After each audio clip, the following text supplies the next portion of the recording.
The sound that emerged from me seemed unnaturally high-pitched. Like a young child's, I thought. With a start, I realized that my voice wasn't the only thing that felt out of place. The arm I had instinctively moved before me was curiously small and short. It was pudgy, short, and small, in fact. It was an arm that belonged to an infant. Skull. Forget the arm. Focus on the skull. And where was I? What had happened? My panicked thoughts bounded from place to place, refusing to settle. I decided to try to calm down for the moment. I wanted to remain cool and rationally observe the situation. And then the skeleton traced a bony fingertip across my skin. Waahhhh? A part of my brain began to curse at me. We're in a situation like this, and you expect me to stay calm? I flailed about in an attempt to escape. It was an ambulatory skeleton. A monster. An aberration. A thing not of this world. A sudden encounter with this thing would have terrified anyone. I was no different. And on top of all that, I seemed to be a lot smaller and younger than I remembered. My memories were vague, but I thought I could remember being lanky and a bit on the tall side. However, my memories didn't match up with my current anatomy whatsoever. Imagine yourself, as an adult, sitting on a tricycle you played with as a small child. It felt like that, but taken to an extreme. Seemingly at a loss for anything else to do with me, the skeleton pressed me against its breast with one arm, then began to rock me rhythmically back and forth. No matter how much I struggled in its arms, it kept on rocking me, its persistence unremitting. Quote. At last, I realized. The skeleton's clumsy swaying was fundamentally kind. It was a rough ride. The skeleton appeared to have little experience with this sort of thing. And its bony arms were far from comfortable. Still, it didn't seem to be contemplating, say, the best way to go about eating me. Well, it probably wasn't. Of course, I did not possess observational skill sufficient to read whatever passed for a skull's facial expressions. I couldn't exactly be confident when it came to my opinions, and neither could I drop my guard. But it seemed to me that this skeleton was acting in a distinctly loving fashion. When I looked closely at the blue wool, the wisps bobbing in its eye sockets, I felt as if they might have a friendly warmth to them. The thought calmed me down a little. Wondering what exactly was going on, I diverted my attention from the skeleton for the time being and focused on my surroundings. My head couldn't move freely, but I could see several large, majestic pillars, and numerous arches. There was an oculus in the middle of the domed ceiling, through which a faint light streamed. I felt pretty confident that I was indoors, but the place seemed terribly old-fashioned and imposing. I was reminded of the Pantheon of ancient Rome, which I had once seen in photos. But I couldn't tell any more than that. Something that should have been dead was moving for some reason, and I seemed to have become a lot smaller and younger. I organized what I knew in the back of my mind, but before I could embark on a search for further clues, my thoughts started to become fuzzy. Moving around had tired me out. The skeleton was still trying, in its own awkward way, to lull me to sleep. My body swayed slowly, now feeling as if it was being rocked by gentle waves. I let the waves take me, and I slowly drifted off. When I woke up, a cranky old man with a hooked nose was staring at me. He was pale blue and semi-translucent. That is, I could halfway see through him. He was unmistakably a ghost. I stifled a scream. Then, I was being picked up. I looked up to see a woman who was all skin and bones, each as dry as the other. That is, she was a mummy. I desperately held back a scream. Something was looming in front of my face and peering into it. It was the skeleton I had encountered before falling asleep. Wah? Finally, my scream escaped me. I bawled. I wailed, kicked, and struggled.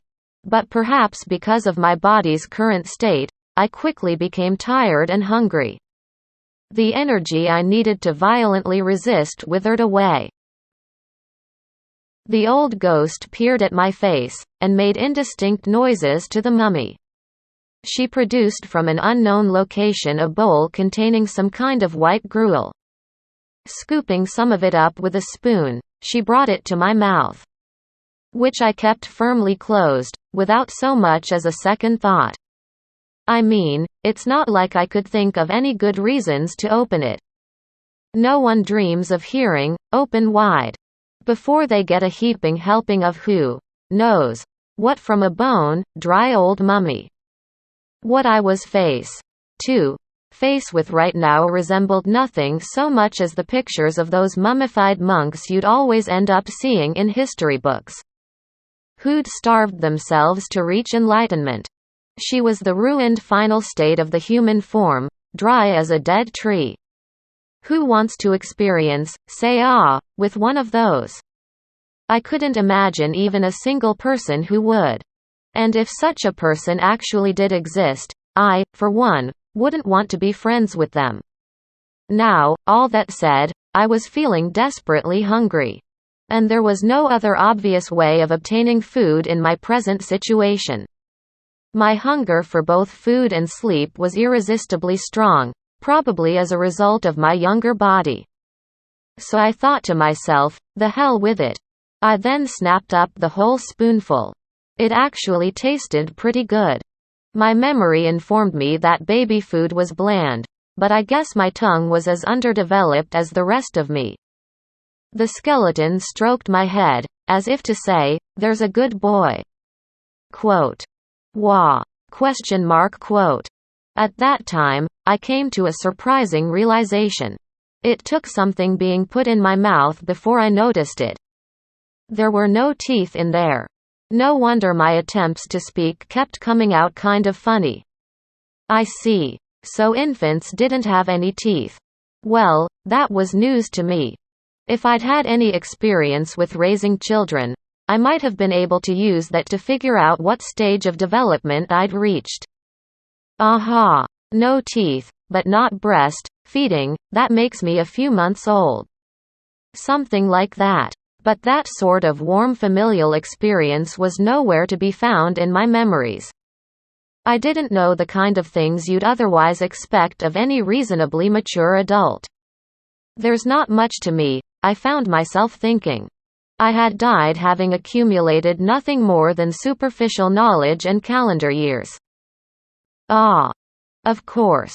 I had died. I had definitely died back then. Despite all my muddy, hazy memories, the agony of death was still deeply imprinted upon me. Was this confusing place, where I was surrounded by the living dead, the afterlife? If God existed, was this his punishment? About half a year passed.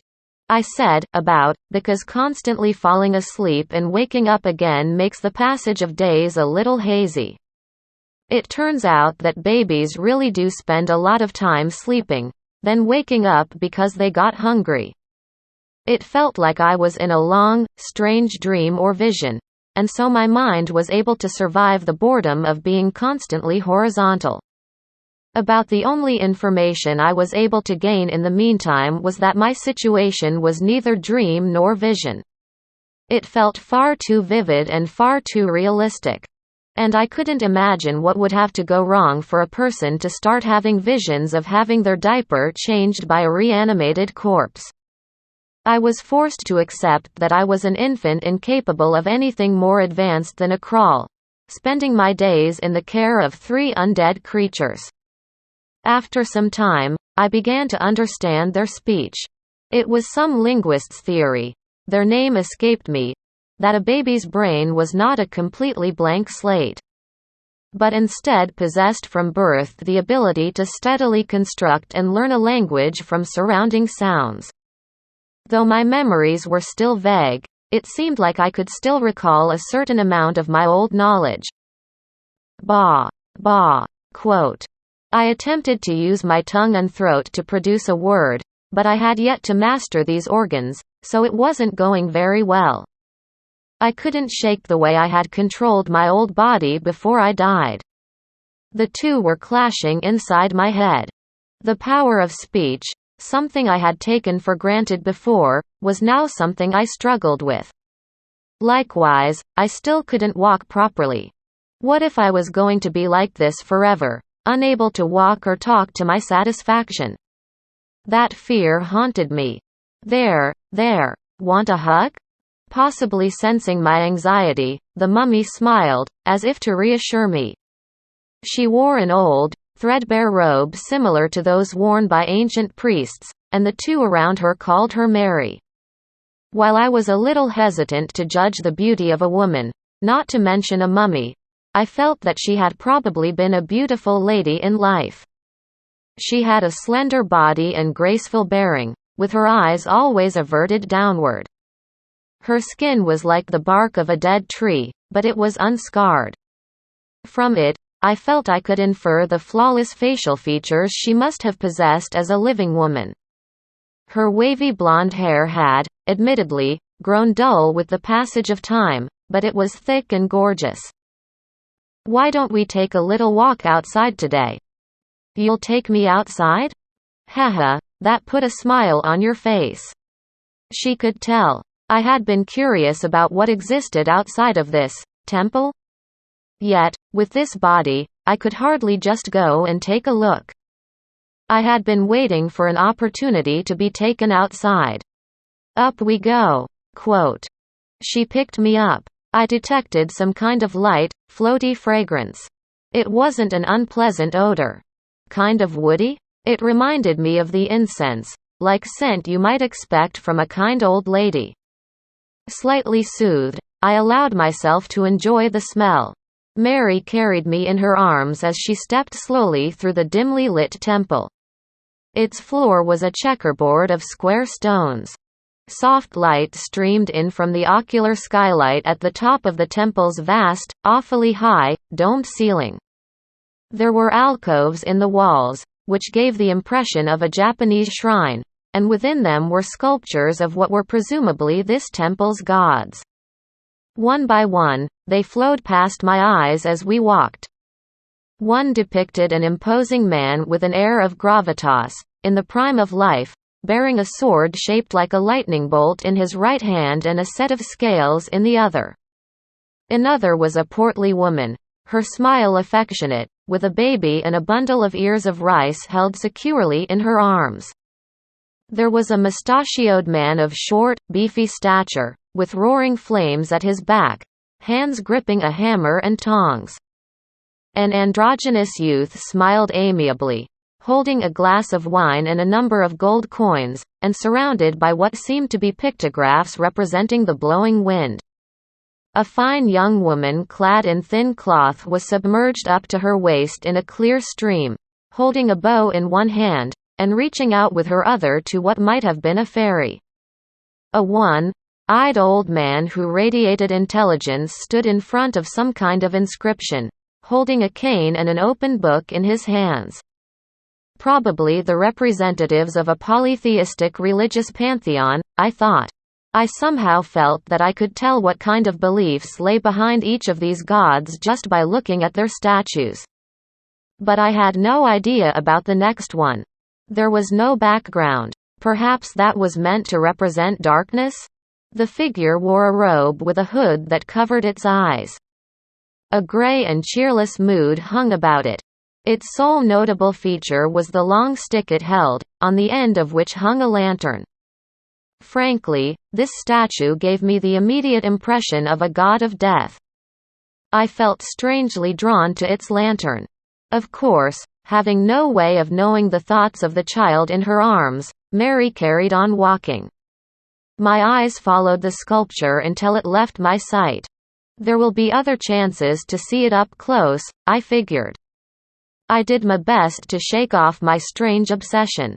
We continued onward, further and further from the eye in the ceiling, my surroundings becoming darker and darker, until I could hardly see anything. Her footsteps echoed in the darkness. After some time, Mary stopped under an arch engraved with vines, and rested a hand against a heavy-looking iron door. As the door emitted a noisy screech, a ray of light poured through the gap, then slowly expanded.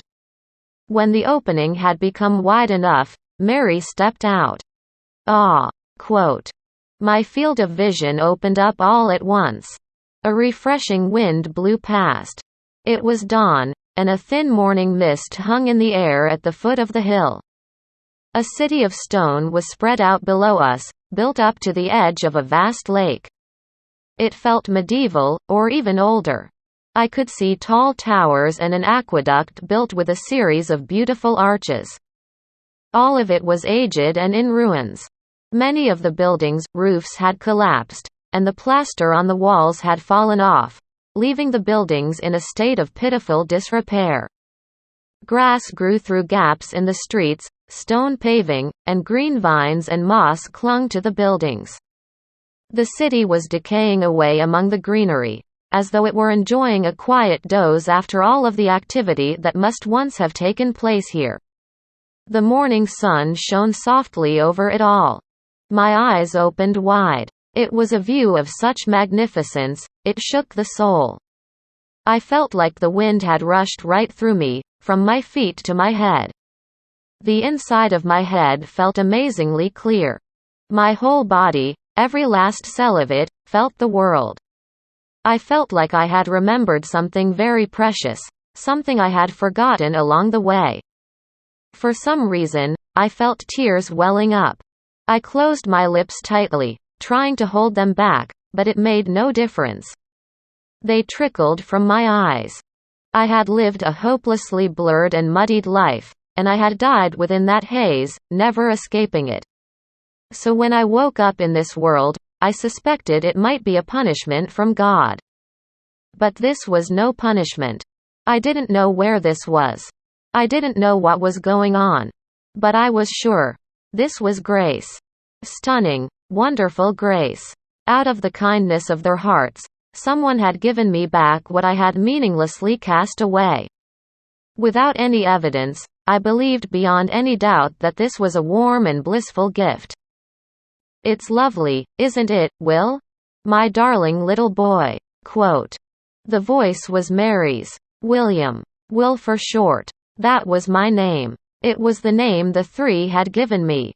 My name before dying had been swallowed by the mud. Now, this was my name. This tiny body was my body. The body and name that had felt like they belonged to someone else seemed suddenly to fit, as if this was how I'd always been. Quote. I tried to speak, and my voice filled with tears. I didn't care. I forced my immature vocal cords to make noise. I told myself, this time, I was going to do it right. As Mary cradled me in her arms, I burned with determination. Nothing made any sense at all to me yet. I didn't know what kind of world this was, or why I had been born here. But I had time enough to understand those things. My knowledge was sparse and I had no skills, but I had all the time I needed to learn. I'd had enough of stagnating, of giving in and hugging my own knees. I didn't care if I failed. I didn't care if I bumbled. I didn't care how much muck I'd have to wade through. This time, I was going to live. I was going to live in this world. I cried out my resolve with the wail of a newborn child.